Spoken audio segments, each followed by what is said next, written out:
Alrighty, everybody, welcome back to some more Pyre. Oh boy, I'm ready. Liberation right time. We're gonna kick some butt. I'm gonna tell you that right now. I hope. Possibly. It's way up here, all the way to the top. It's gonna be quite the journey. Man, I don't like this snow. It doesn't usually snow this much, does it? I feel like something's happening, man. I don't like this. I don't like the look of things. It looks very beautiful, though, I tell you what. Everything's so icy. Ooh, I love it. I love the textures that it gives everything in certain seasons and whatnot. I guess it's not texture, it's color, right? Kind of. Once more, we sail above the Full of Soliam.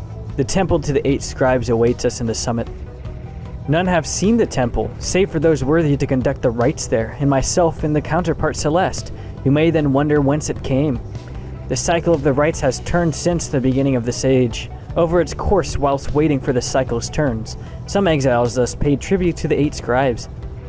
I think the scribes may not have wanted such extravagance, or the carved effigies to them along the way, yet it did for triumvirates to decide how best to honor the rites.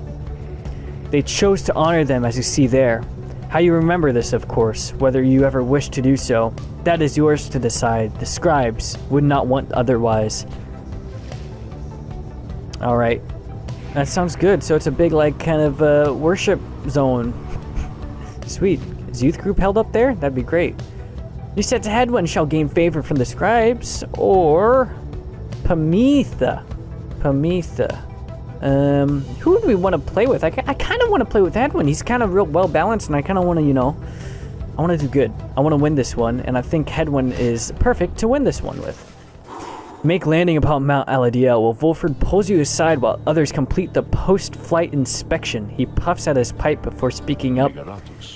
Reader, as you know, I now wear the raiments once again. This means that I, myself, may soon be worthy to regain my freedom in the eyes of the 8 scribes. That's kind of what I want, honestly. That'd be sick. Know, however, that it is not my wish to go just yet. It is true I would be of some benefit to our plan back in the Commonwealth, but I feel my place is here, for the time being, right? Perhaps once the Nightwings are on a surer footing in their path, my time shall come. Those are my feelings on the matter, and I wanted you to know. I shall, of course, defer to you. Our path is not to contradict the reader's will. Wow, dude, he's putting a lot of faith in me. Honestly, he used to be the big dog, and now he's kind of like shifting everything onto me. I'm flattered. Anyway, I trust that all of us, yourself included, shall find our freedom. If not soon, then by when all of this is over. What do you mean I can't earn my freedom? Maybe there's another way. I'm sure there's going to be like some awesome 100% ending or something maybe. Having completed the post-flight inspection, you and Hedwyn visit the monument of Teresa Tithys, here in the Emperor's Ascent. It can't be possible, can it? That the rites are drawing to an end? I promised everyone that we would all get free together. Please, I shouldn't have made a promise that I couldn't keep. I know that now, but please don't make me break this promise. Soon he is finished paying his respects. He returned to the wagon in silence, feeling as though Teresa Tithys has shown you favor. You soon shall ascend the mountain, though there is no time now to pursue your vacations. Alright, he's quick too. I like that. I really do like that. Oh, there is time. Sorry. Let's see what he has to say first. Hedwyn, what's up? You good? I mean, that's probably a lot of pressure. Like, oh, I promised everyone this, and now, stuff out of your control makes you unable to fulfill that promise. That's why, personally, I just don't make any promises. I hate doing that because I know, like, it puts so much stress and pressure on you, honestly. So I make the promise to myself not to make promises. Hedwyn seems preoccupied with something, but sees you as you approach. Hey, my friend, come join me for a bit? A smile returns as you draw near. What a mess we've gotten ourselves onto. Gotten you into, it's something I feel bad about. Back when we found you in the sandfolds, do you have any idea what you were getting into? Hedwyn wishes to know how you're feeling about your journey together. Well, I feel like this one. I stay optimistic. It has gone well as can be I mean, like, what's a super optimistic answer? There is none. It's been difficult for you at times. You feel like you have been through this before, as well as can be expected. Grateful for having met Hedwyn and the others here, and for having survived. It's not been pleasant or unshakable sensation your language has no way to describe, yet you feel it nonetheless. Well, I'm gonna go with this one. This seems like more optimistic, and I'm honestly, if I was in this situation, it'd be pretty dang exciting. I'll be honest. I'd be excited. You reply that for all the struggles you have had to face together with this group, you remain grateful for this journey. For it is not so that through the struggles are the bonds of friendship made stronger. Hedwyn nods his head in agreement. I think you're right about that. I guess if you can read the stars, then reading matters of the heart might not be all that difficult either. He says nothing more for some time. Look, there's something else I wanted to tell you. You've guided us through this whole ordeal. We've come up to depend on having you around. But when the time comes, I hope you do what's best for you. I know, being part of this group like this, it's supposed to be all about the group, all about the greater goal. And I get that, it's just, I don't think you owe anyone any more to me, or anybody here. All of us, we all have problems, right? We wouldn't be here if we didn't. We're all a part of this, and we're all helping one another go through it. But in the end, no one's responsible for our own problems except us. So whether it's that business between Pamitha and Tamitha, or Sol Gilman and his honor, or me or anybody else here, it's for each of us to sort it out. I'd like to think that that's the why we're here. The perspective that we gain knowing each other, I think it's helped us all make it this far. But in the end, our problems are our own. No one's expecting you, or anyone, to set them right for us. Or so I keep saying to myself. It's all any one of us can do to deal with our own problems. Then to also have to deal with each other's. I think we're all just grateful at this point to have each other for support. So thank you, my friend, for yours. And take care. I'm off for a bit. He lays a hand on your shoulder, and he heads out of the wagon. Dude, I like that guy's philosophy, honestly. I think everyone's starting to get it slowly, too. That it's not about the end goal, it's about the journey as well. And us all coming together as close as we are. I really do enjoy this a lot. It's great. It's a good time. It's a great time. Study in private, honestly. I might actually do this, mentor companion. Alright, let's see what we have here. I might actually go with Sandalwood over here. I might make him pretty OP. I kind of want him to get way better, honestly. And I actually am going to mentor him. I think that'd be great. Certainly, I would appreciate your point of view. Wilfred gains a somewhat stronger grasp of how to better pass the celestial orb through the strength of will, and trust in the ones that triumvirate rather than through dexterity alone. He nods in understanding. I feel like he'd be the one to understand that out of everybody, honestly. He's been doing this for longer than anyone else. And he is a reader too, so like, come on. The rites demand we act as of one mind in perfect unison and harmony, and free many it out. I have grown more accustomed to being part of the Nightwings of today. What are you talking about, man? I feel like this is the one part where it's like, writing kinda needs to be a little different for him specifically out of anyone else. Wolfert sapling spawns faster than usual and gains a larger aura? Ooh. That sounds pretty sick too. After casting a sprout, Wolfert may remotely detonate his sapling in an aura burst. Oh, dude.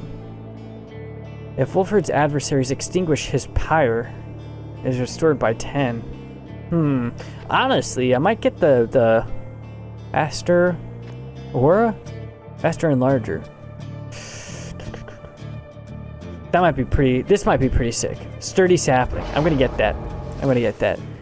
A most fascinating aspect of all of this. One I endeavor to continue studying for a long time yet. Alright, my dude. This last one is, adversaries are slow and cannot use ability. Okay, yeah, that sounds great. I like this. I like this a lot. I like that guy's stuff. Let's continue. Let's get on. Oh boy, we have another choice. Shay? Sir Gilman. Sir Gilman. I actually really want Sir Gilman in here. Let's see what he gets. I kind of want to play with him. I haven't played with him in a while. I think I've stayed away because he's so good. But like, come on. You gotta give his time to shine every once in a while. Alright, let's go. Let's get to it. En route to the mountaintop, you pass by a monument to undertaking oars, and Sir Gilman happens to take notice. It seems that this night's test of honor is just the beginning to begin. It is to understand the stars themselves are vanishing. Impossible, he says, for how can there be such a thing as honor in this world if the stars themselves are wont to leave this world behind? Soon, he has finished paying his respects. I like how he thinks in third person too. It's very different. As you prepare to continue your ascent, you sense the undertaking oars has shown him favor. +3 glory. Oh, that's really good. That's actually incredible because he's like the one that you want to send in there. Dude, that makes me actually thrilled. I'm thrilled. But we're gonna have to figure out who we're gonna send as well. Ooh, gosh. You and your fellow exiles gather at the foot of Scribe's Gate before an archway carved of stone, where stands the Great Guardian. Greetings to you, Celeste. I see the exiles of the Nightwings have returned, even as the cycle of rite begins to drawing to a close. The Nightwings accept this as the will of the scribes. The Gate Guardian laughs at this, softly, for some reason. And you, Tariq, do you accept their will as well? But the lonesome minstrel does not answer her.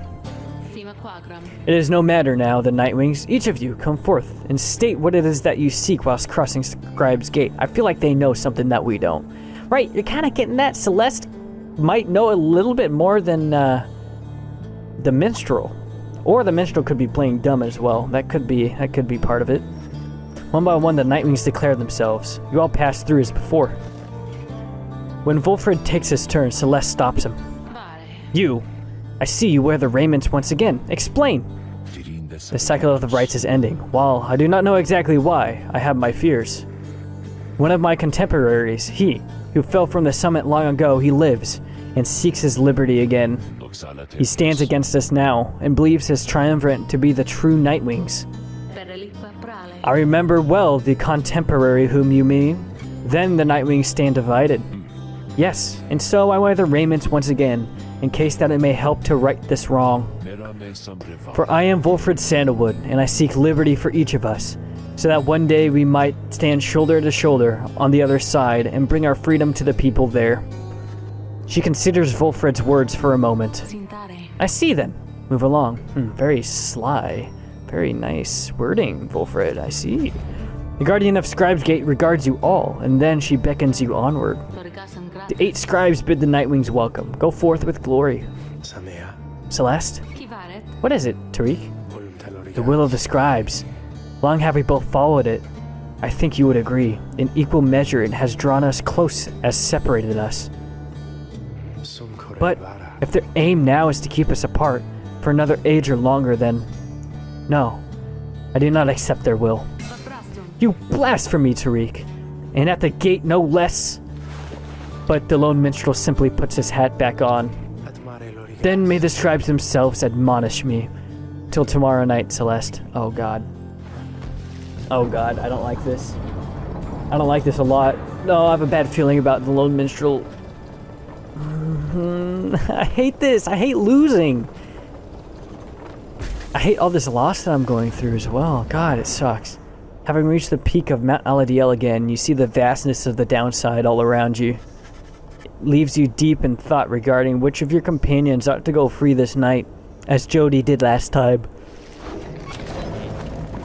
Alright, Falcon Ron's here, but first, let's check this out. Wolfred, what's up? Wolfred looks up as you approach and smiles. I never thought that I would say such things, my boy, but it was good to wear the raiments and the rites once more. The march of time does have a way of healing certain hurts. Besides, the Nightwings of today, we are a very different beast than the triumvirate which we took in almost a decade ago. Ours was a triumvirate of exactly 3. Well, 4 with Tizo, who proved to be an exception, though historically the Nightwings never took on more exiles than needed. I've mentioned my predecessor, Brighton, and my former companions Erisa and Oralek. Perhaps natively, I hoped my time with them would not be relevant directly to what we now attempt. But seeing as our stories are now intertwined, do not let me know if there's more you wish to learn of them. Oh, more about the Nightwings. Okay. So, Brighton, Orisa, or Orlek. We did go against Orlek. I'm kind of interested in Brighton, the one before Wolfred. I want to see what he has to say about him. Yeah, let's see that. You inquire about Brighton, who you understand was liberated prior to when Wolfred first joined the Nightwings. I never met Brighton in person, but I know him rather well by now. Though, for that matter, my boy. So do you. He studies your reaction for a moment, then. Brighton was born wealthy, but not special otherwise. You would have no reason to have heard of him. He was exiled for negligent misconduct. I do not know exactly why, and do not care for spreading rumors. I first heard of him through Orisa and Orlek, who found me a suitable replacement, following his liberation. They spoke little of him. Orlek gave the impression they did not see eye to eye, but he assured me I soon shall hear from him myself. Indeed, as I became accustomed to the book which you know well now, I soon began to hear the voice. Wolfred looks at you, as if to see if you yet take his meaning.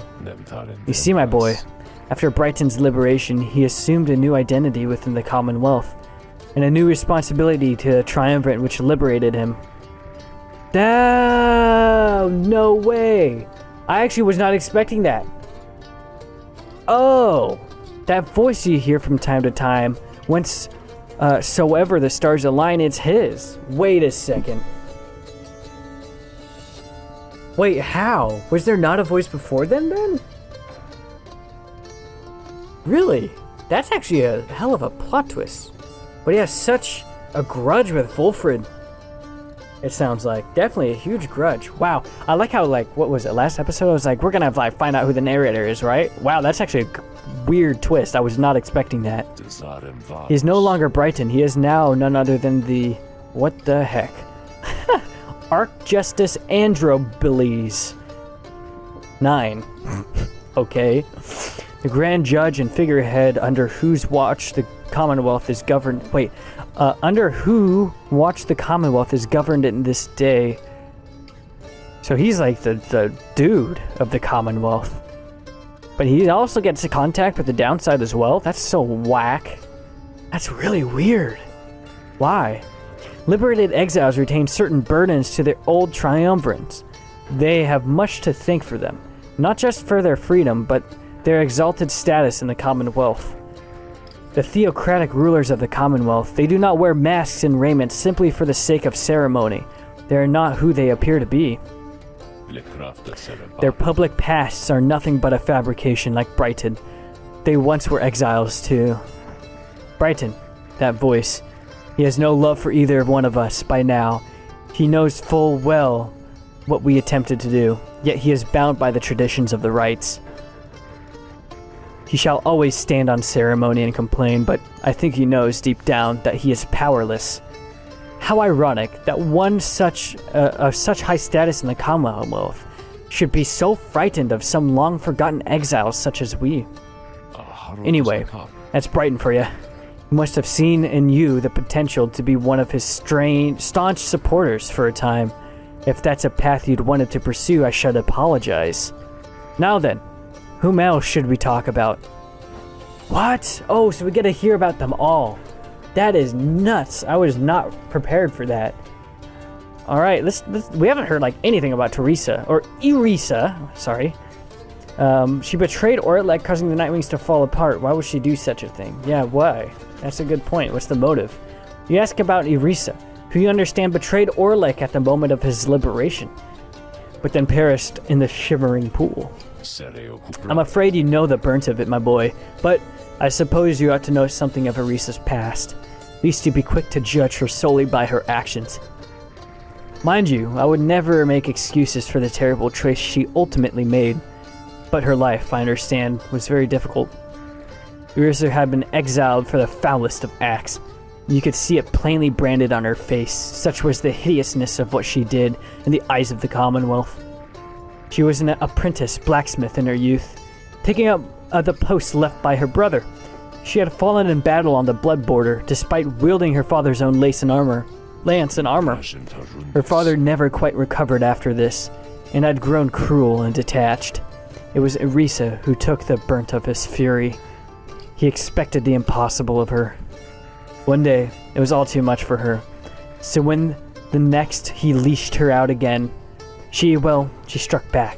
Struck back again and again and again. When they came for her, her father was gone, and she was not herself. She was promptly cast into the downside for the crime, where her hatred for the Commonwealth only grew. Marisa always was intense in her demeanor, haunted by her father's memory. More than that, her chief motive for wanting back her freedom was, in hindsight, not a healthy one. She longed to join our nation's enemies, to build for the High-Wing Raymans a great siege engine that could shatter the defenses of the Commonwealth and forever end our feud. What she ultimately did to Orlek, it was an act of pure and thoughtless desperation. I do not think that it was simply evil, nor do I think that it was personal. I often wondered, though, if, in her final moments in the shimmering pool, she understood what she had done and the depths to which she had fallen. For years, I must admit I hated her, but now, my only hope is that she found a peace untenable during her relatively short life in the downside and the Commonwealth. Furthermore, I hope the life of Irisa offers some perspective yet to those of us who have not made the same mistakes. Now then, was there something else?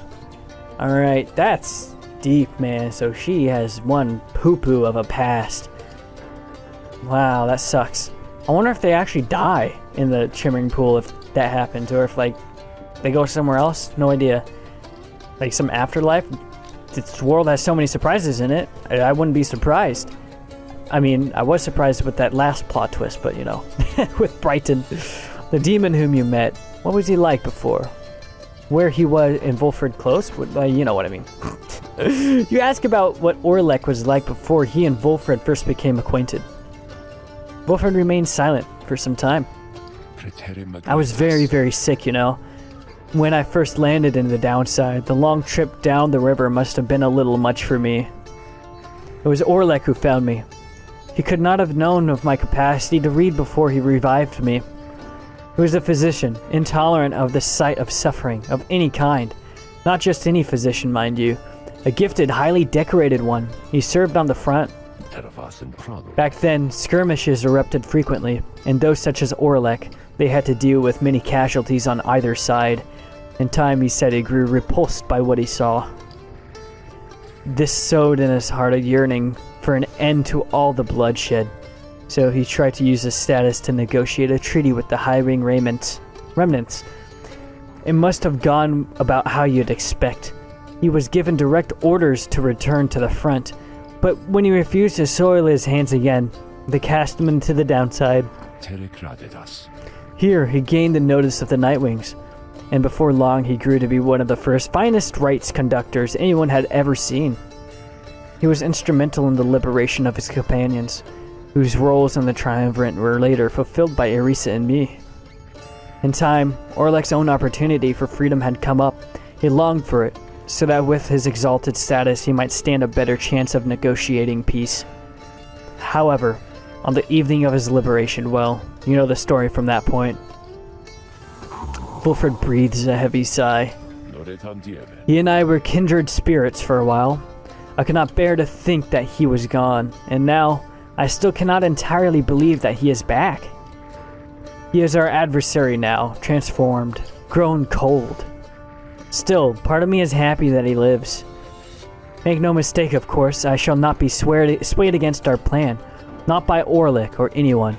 As I have said before, we share a higher calling now. As for Orlek, he wants his freedom still, although I wonder if he still remembers why. Anyway, there was something else, my boy. Was there something else? No, that was it. Bid him farewell. Alright, that was good talk, actually. No kidding. You bid Volfred a good afternoon and leave him to his last memories. With his memories. God, not last memories. That would be tragic.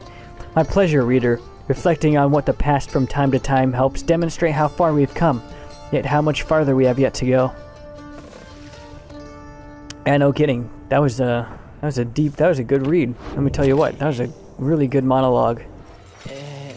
Hey guys, so like, I don't know what's going on up there, but with all them stars all acting real weird and stuff, but let me tell you something here. You ain't gonna find a better deal on this stuff from anybody. I mean, anybody on the downside. You can trust me when I tell you that, okay? So go ahead, stock up. Oh, for sure, man. For sure. Wait a second.